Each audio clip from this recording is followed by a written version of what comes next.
Like first, it was the Dang. first it was almost like the live mummification. Then it was that jump scare, and now this. Crazy. I mean, I want to this. reintroduce everybody back to the live stream, everyone. We paused. 28:58 is our leaving off point. Um, this is a disastrous live stream so far.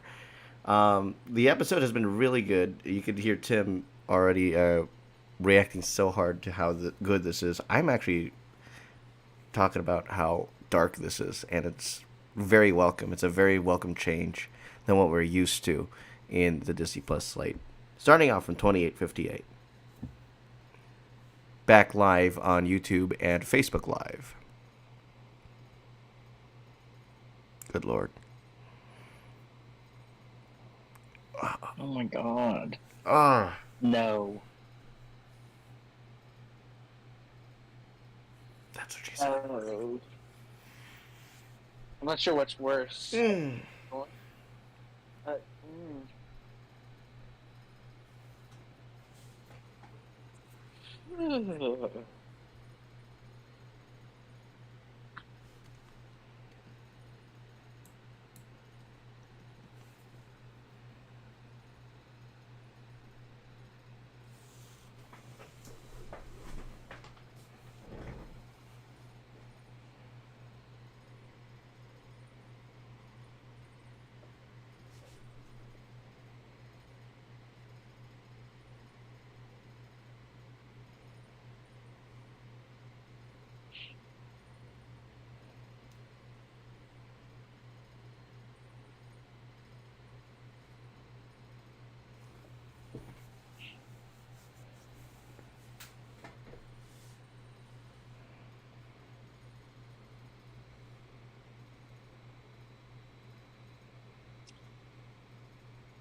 So glad I'm not eating anything What right the now. fuck?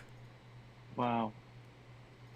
There it That is. was shoved all the way down his throat?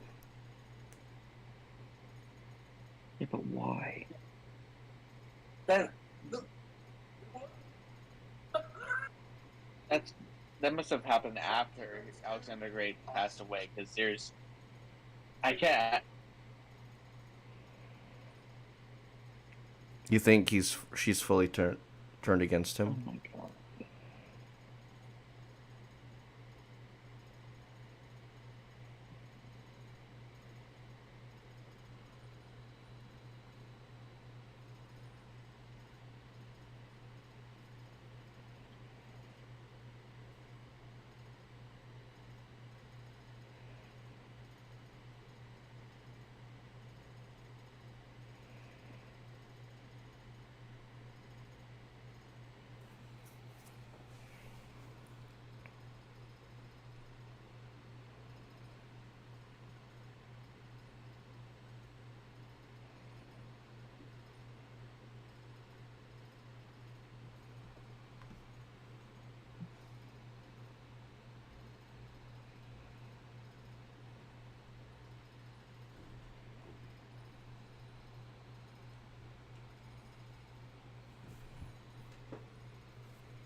Who was his partner?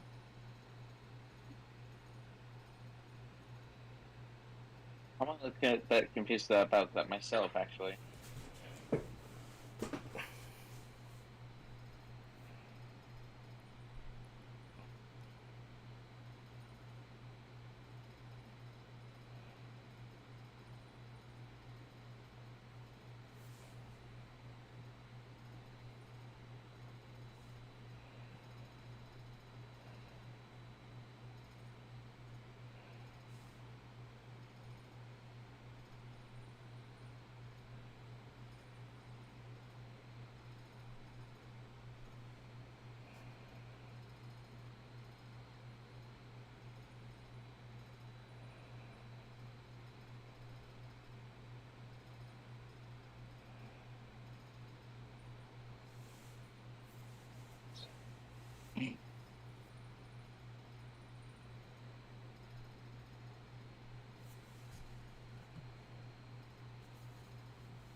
Bring a knife to a gunfight thing.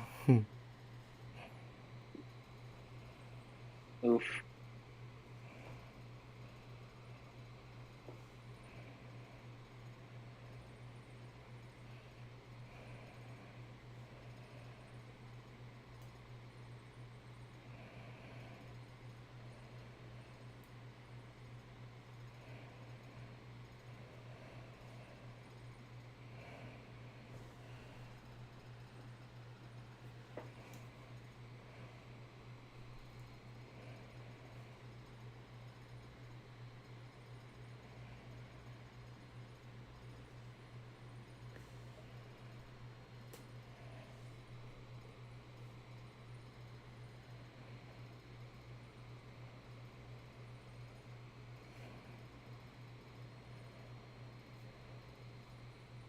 He's gonna turn to Moondog.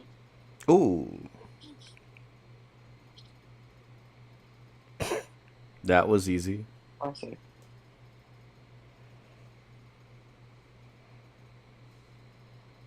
Really slow mo. Jeez. Oh. Shoot him again? Damn. The double tap. Oh. You know, unlike a stormtrooper, Harrow never misses. Oh god.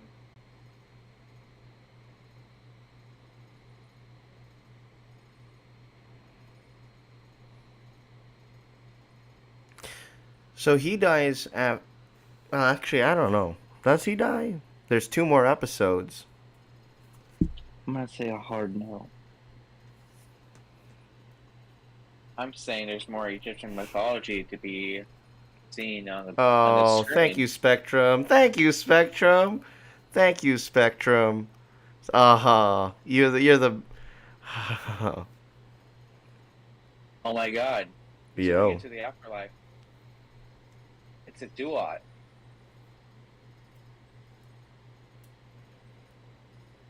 And this is where the episode should end. But there's Back. still 16 minutes. Fucking flashlight. Oh my god. Why does it look like an 80s movie? All of a sudden. Seriously? I think it is.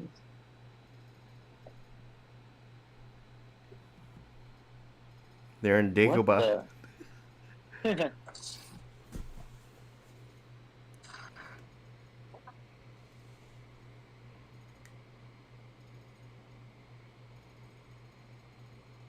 Why does this Wait kid a look minute. familiar? Wait a minute. The older guy, the guy right there, yeah. It's a younger Why version of is he- Ethan Hawke? Why does he look like a younger version of the contrast. he looks like the of the antagonist. Yeah.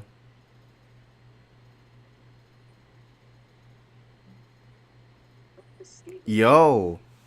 What? Whoa. Hold on a second. Hold on.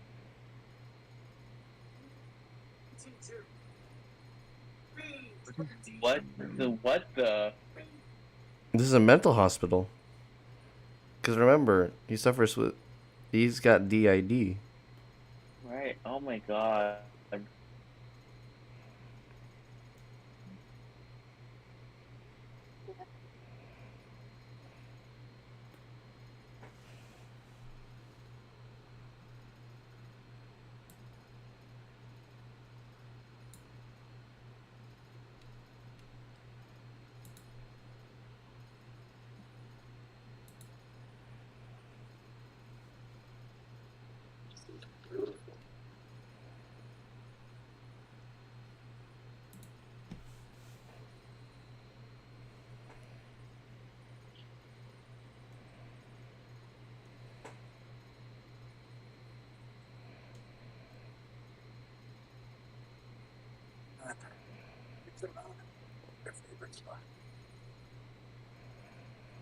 Oh, Did we just go back in time?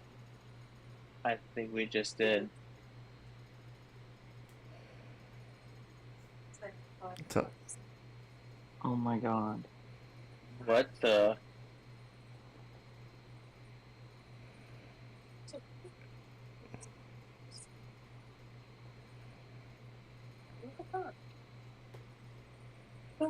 we got some audio leaking.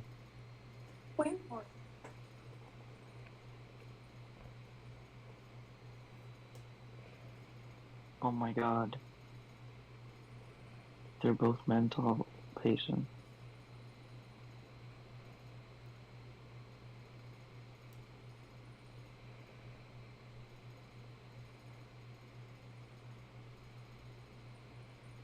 He's tied to it. And Oh my god, he's got oh, a he's holding a midnight doll? figurine. Yo. Oh.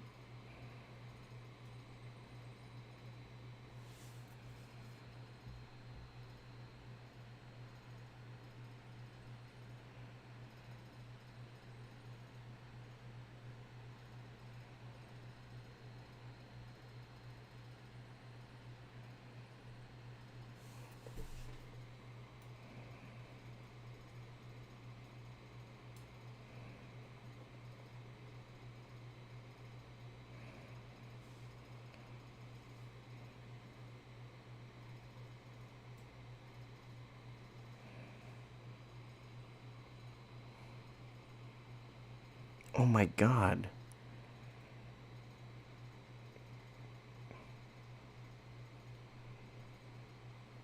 It's Harrow. Mhm.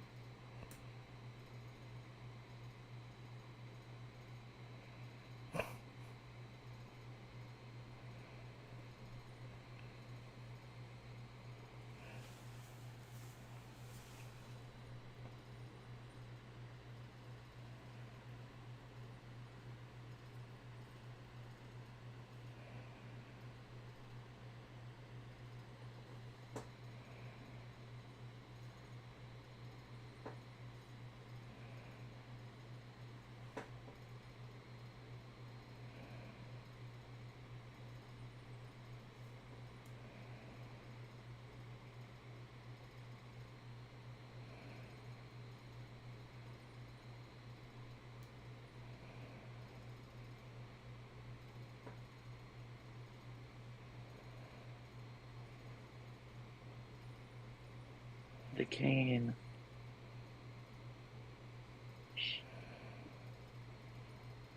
Material Girl. Material girl.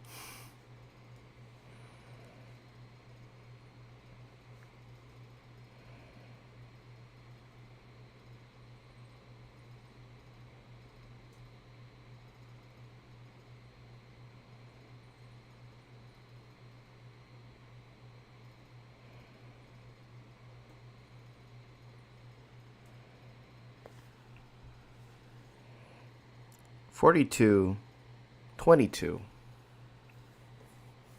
If you're just joining us.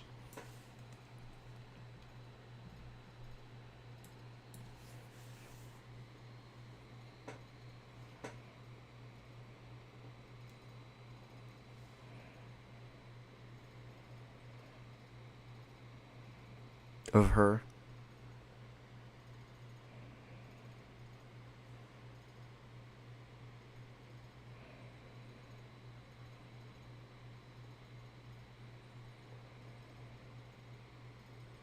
Miss your brother.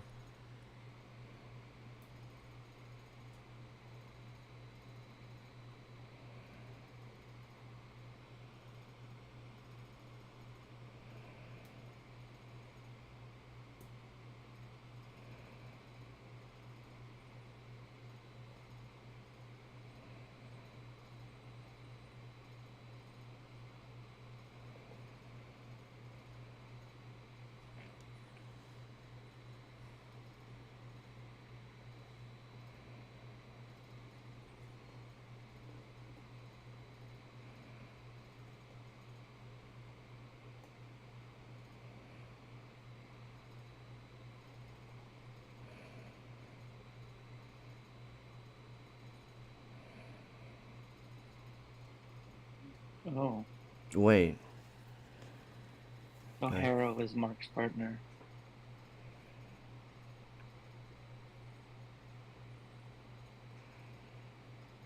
Yeah.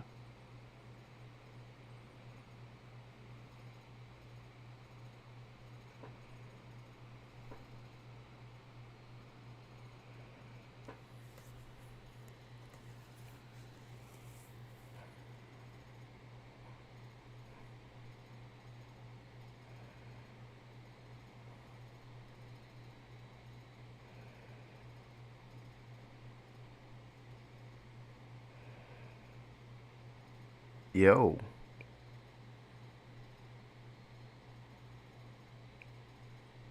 You know, I used to do that in elementary school. Happened to me once.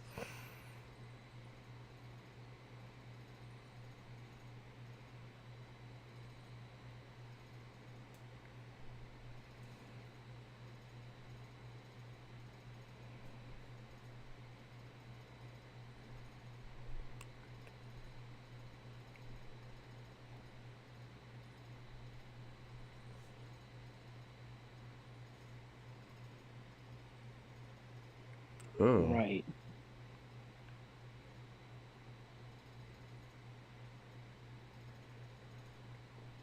I mean, oh my god. Yep, I knew it. Yeah. Oh, this is trippy.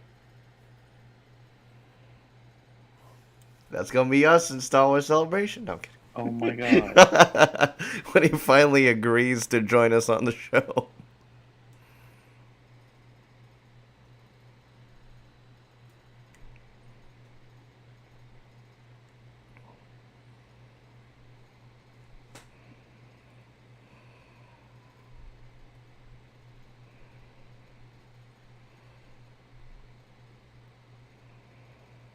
Okay. Hold on. I don't get it now.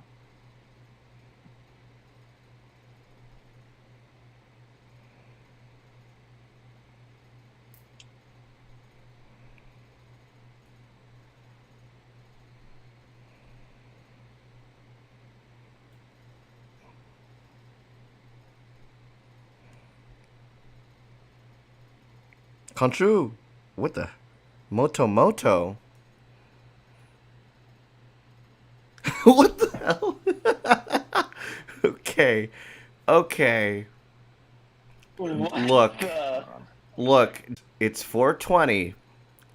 Does not mean you have to trip us like that in the early morning. Dude, what in the actual fuck? I mean, again, should have stomped it at that 45th minute or, that 16 minutes before. That would have been amazing.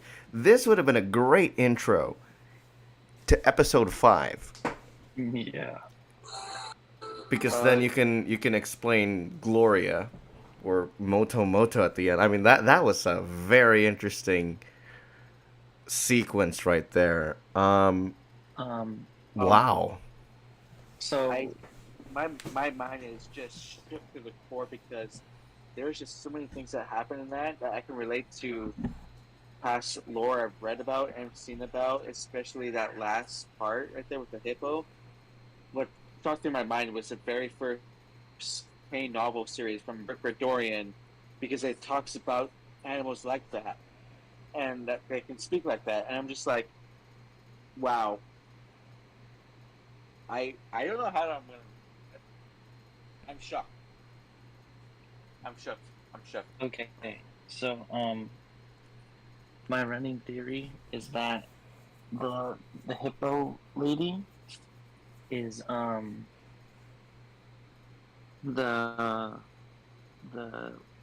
one of the girls that one of the Avatar peoples in the last episode. A who came reverse up of to that? Mark, Or who came up to Mark and was like, "Hey, don't you remember me?" kind of thing. I think that's who that is.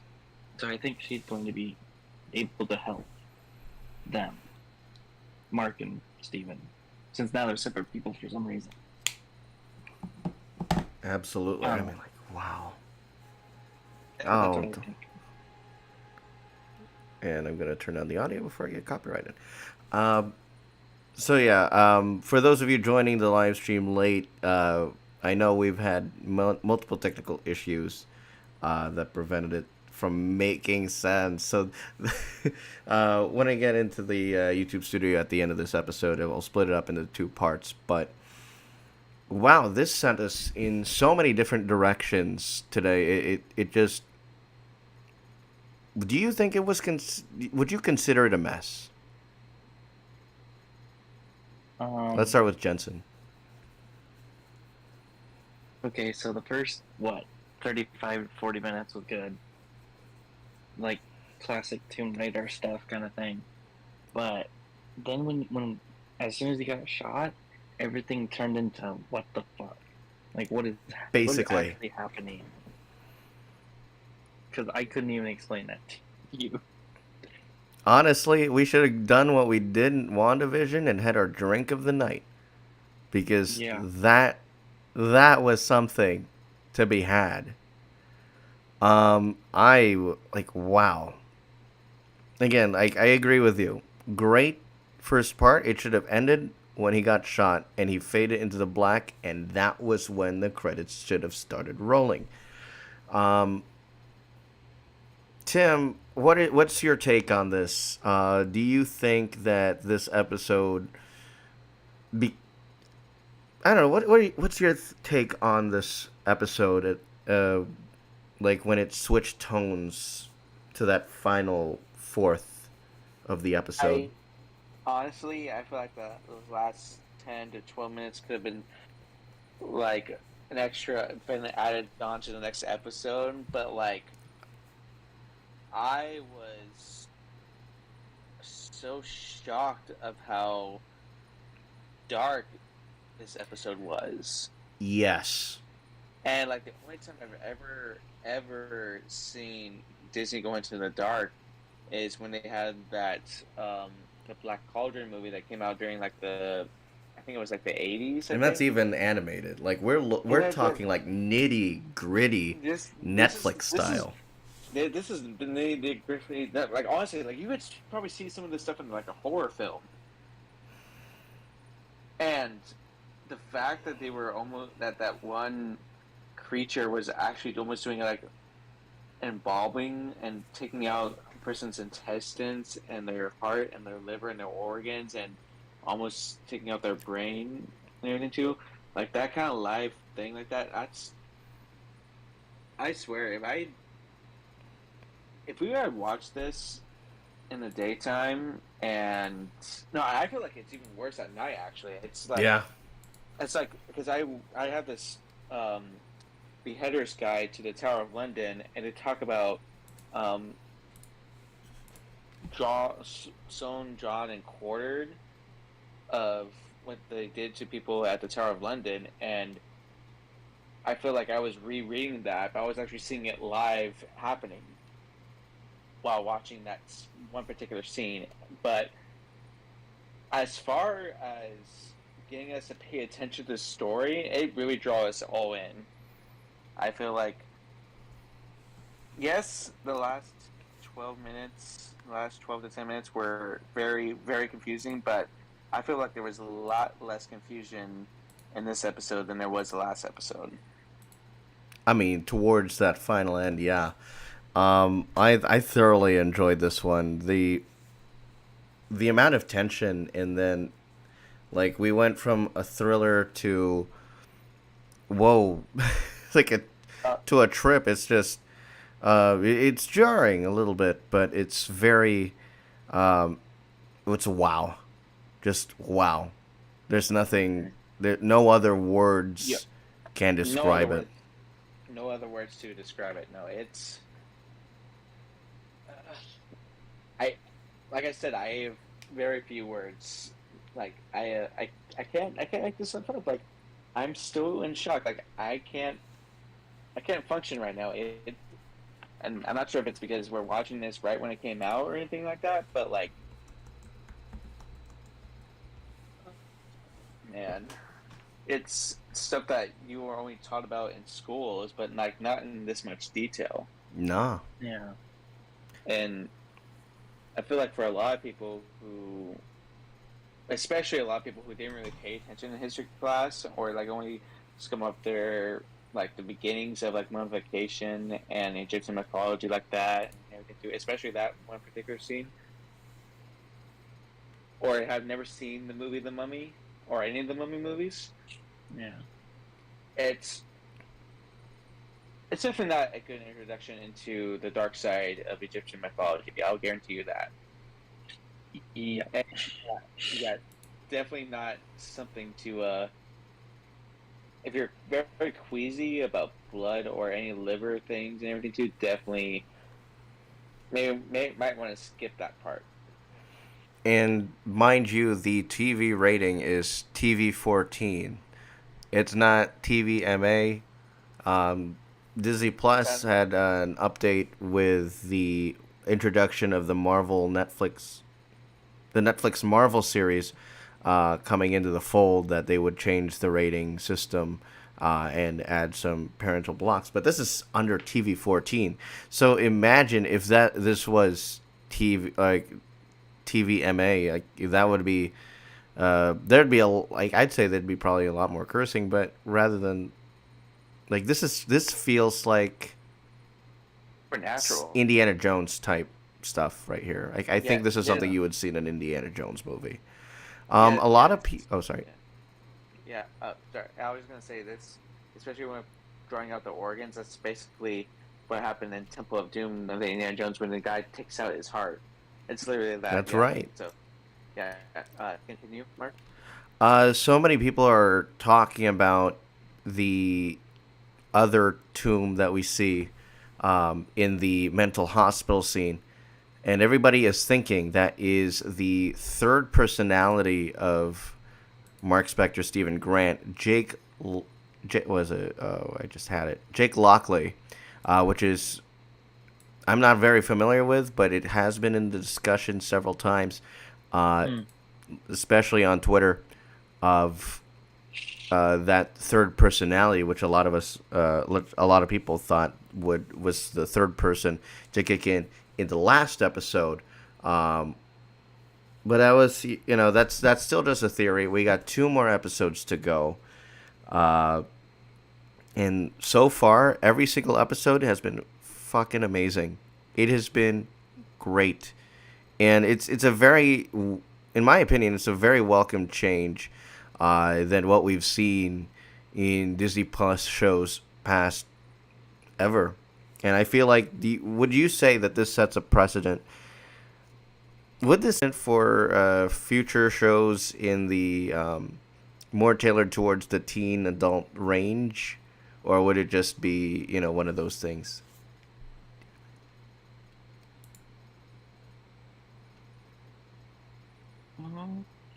Well, it's that people's tastes change over time, kind of thing. Kind of like how um, the clothes styles are like always changing, right? Mm-hmm. I think that might be what this is like, changing what teen really means, kind of thing. Like the rating, at least. Right. Like I'm wondering if it's going to continue like this, which it's iffy. If it might be like a poster child for what TV 14 should be or whatever. But do you think it's going to be a precedent of what Disney Plus shows in the future would look like, or would feel like, or would? I don't think they're regular shows, but more of their branded content, like the Marvel and Star Wars kind of stuff. That's what I think.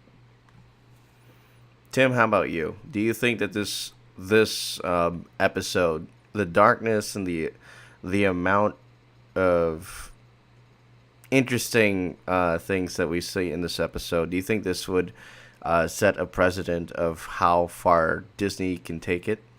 Like, can take future Disney Plus projects? I mean, like you said, it's a TV 14 rating and everything too. But like, here's the thing though: when you looking into the past, when like you see all these films that have this PG rating, yet you watch them nowadays. Like for example, look at some of the films that were done in the '80s that had a PG rating.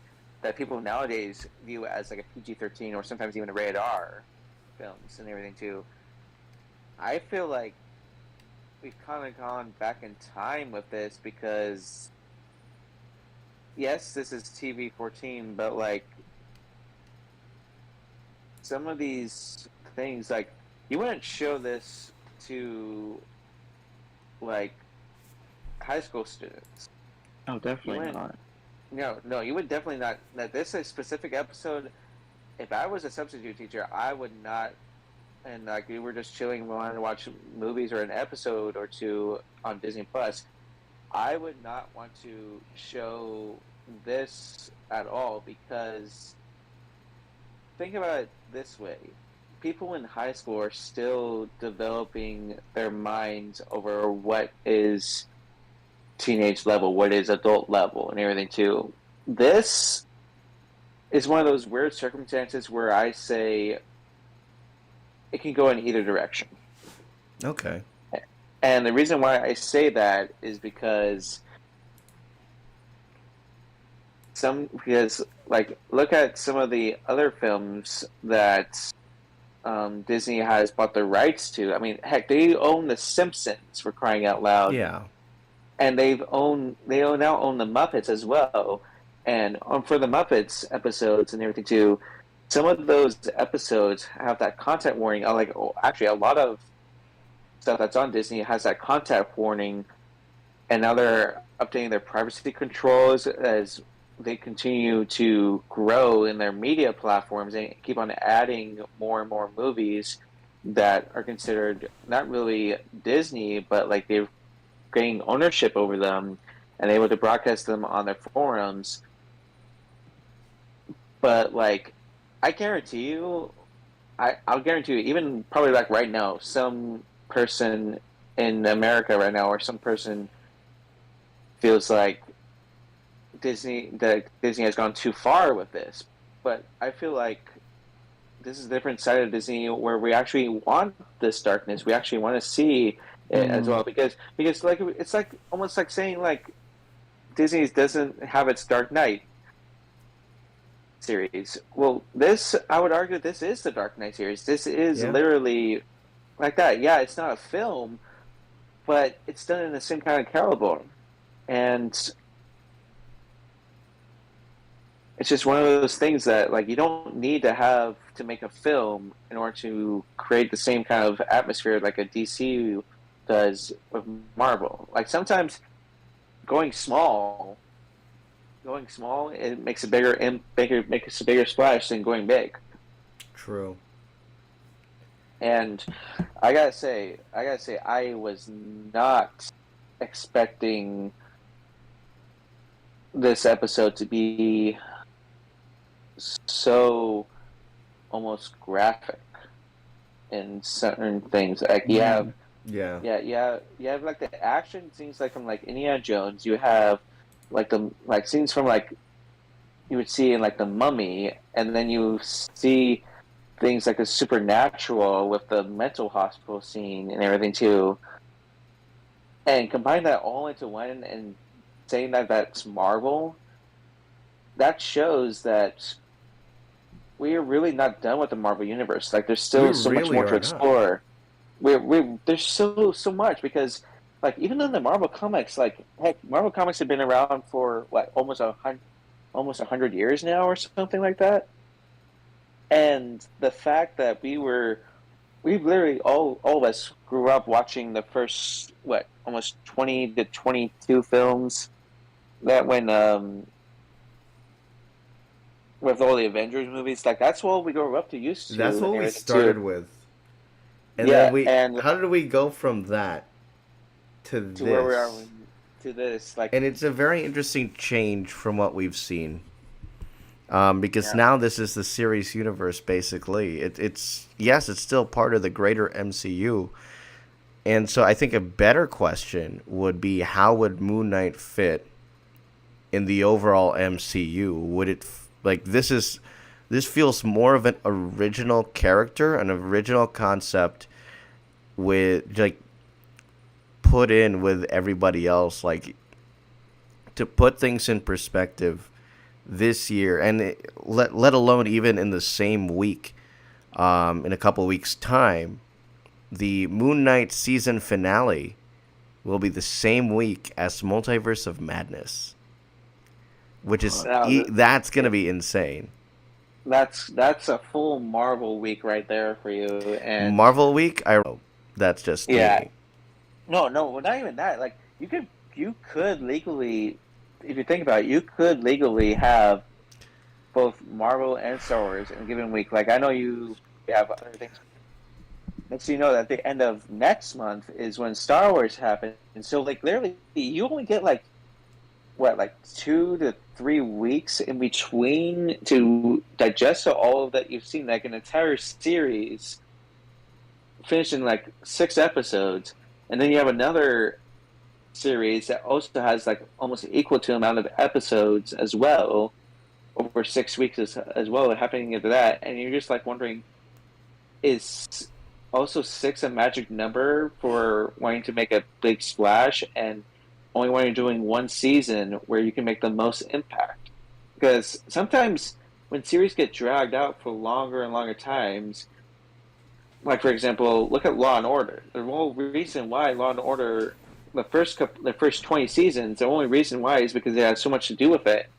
But with this Moon Knight thing, I'm just kind of wondering, is the reason why there's only 6 episodes is because they wasted so much time and energy and money to make it as good as it is right now that they don't really have a plan. They don't plan on making a second season. True. And so far, would you consider that this series so far has not had a filler episode? It's like a mini movie. I'm every single episode. Surprised that there's no filler yet, because with every series that we've seen, there's always been a filler, but not for this one yet. Even for What If, there was a filler for that one. Yeah, I'm shocked that there's no filler. Like even some of the greatest series ever have like a 2-parter or 3-parter or fillers or anything. It was like an arc and everything too. But with this one, it's like true 6-part. It's the true. It's Shakespeare. It's literally a Shakespearean show divided in 6 hours, basically 6-7 hours almost. Speaking of 6, 7, oh sorry. Yeah. It's basically it's a 6-part movie. That's the idea that Marvel's been touting with all these series. That was basically what Falcon and the Winter Soldier was, and that's what this is today. It is already getting a little bit late for all three of us. We're expecting very long days in the next couple of weeks. We're going to start wrapping things up here with our out of 10s. Tim, how would you rate this episode? Definitely higher than what I rated last time. I would definitely say this went up straight to a 9. Nothing added? Just a flat 9? I honestly can't talk anymore because of just how I am still shaking from how powerful this episode was. Jen, how about you? Damn.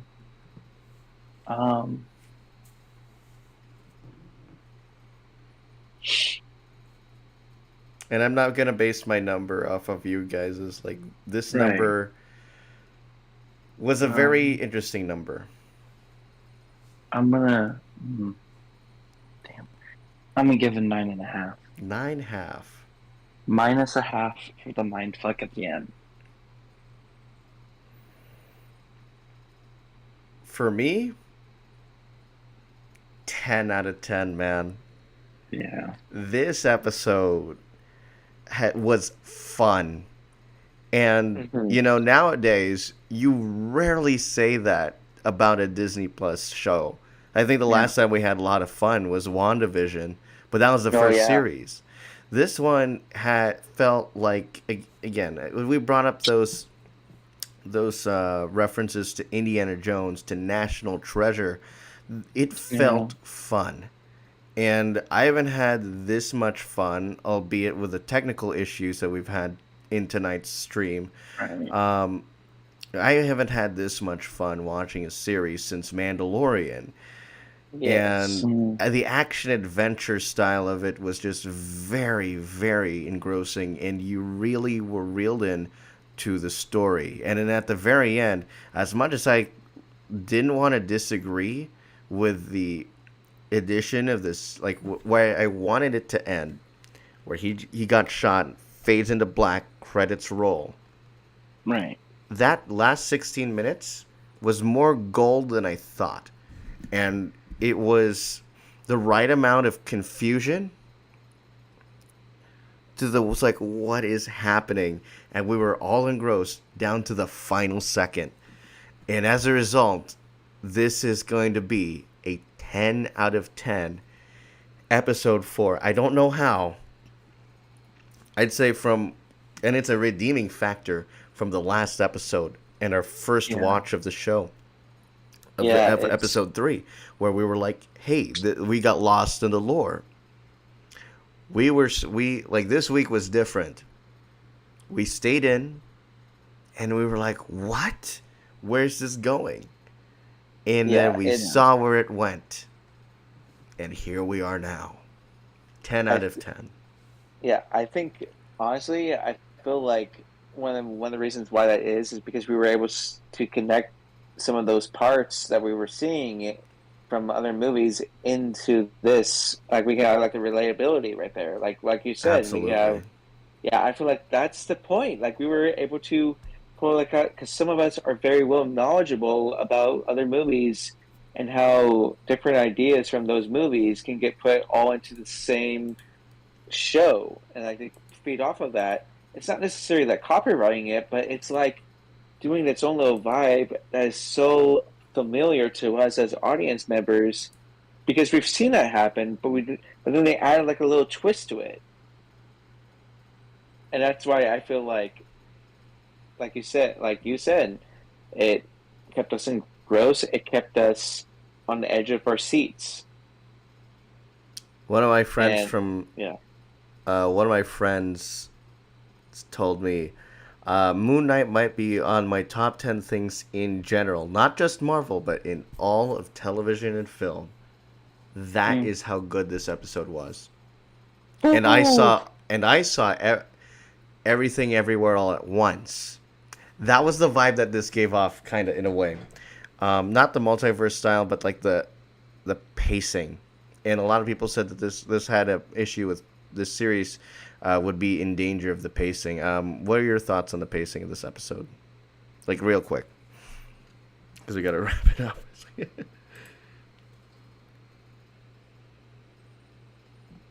I thought it was pretty good. What did you think, Jen?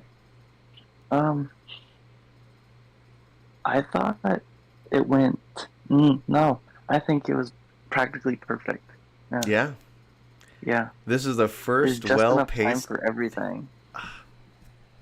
52 minutes, 3 episodes in a row, and they knocked it out of the park. Absolutely.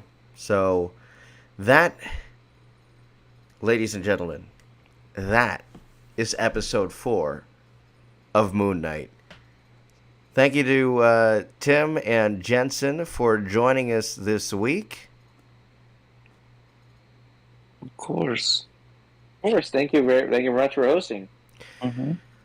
Remember, for those Disney Parks fans, on Friday, the Main Street Electrical Parade, Disneyland Forever, and World of Color, starring boarding groups, will be premiering, returning again for the nighttime spectaculars. Phantasmic, May 28th. Star Wars Celebration, May 26th to the 29th. We will have that for you as part of TASG Vlogs. We will also be doing Kenobi and Multiverse of Madness, a reaction stream shortly after the movie. Big weeks coming up. No, that was 2 weeks, something like that. So 2 more episodes to go, episodes 5 and 6. We will have it for you here on the TASG Watch Party Tuesday nights. feel free to subscribe here on YouTube or stay following me on Facebook. I don't know how that works. I know we've had several mishaps with our stream tonight, and I do apologize.